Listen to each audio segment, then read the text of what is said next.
हाँ. Now I am explaining you the second experiment, which is the synchro transmitter receiver. We want to, the experiment is divided into the two parts. One is the synchro transmitter receiver waveforms finding out, and the other one is to know the error between the transmitter as well as the receiver. I have made the connection. This is what is the input R1 and R2. I can show you now what is the input voltage connected across the R1 and R2. This what is the input voltage.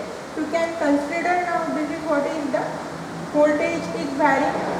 100 volts is shown here. This what is the supply is given to the rotor circuit. And I have earlier explained to you while taking the theory, the secondary is at the stator.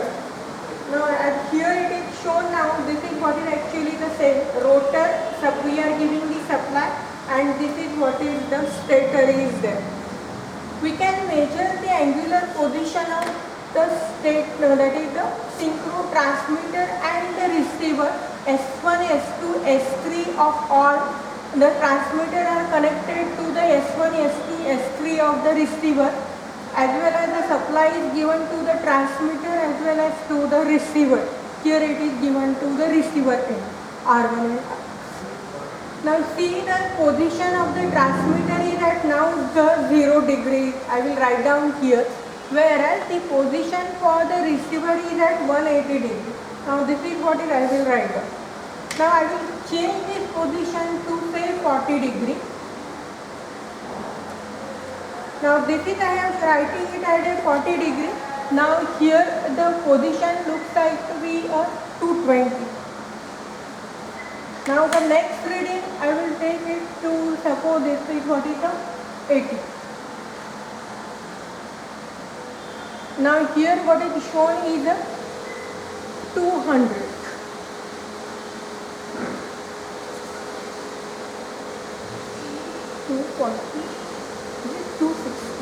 What is the 260? Next reading I will take it to say 120 degree. 120 degree. And now what it is showing me is the 300.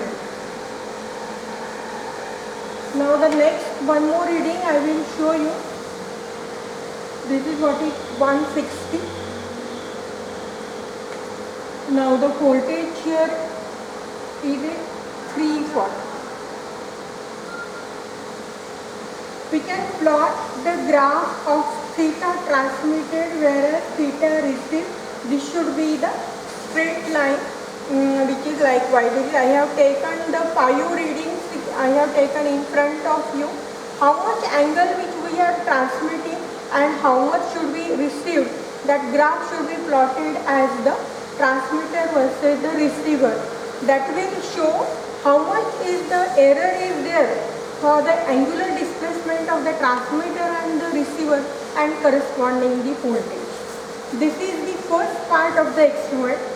The second part of the experiment is to know the waveforms of the transmitter as well as the receiver. For this, the voltmeter will be connected across S1, S2. It will be connected across S2, S3, and finally it will also be connected across the S1, S2. This is S1, S3 and S2, S3.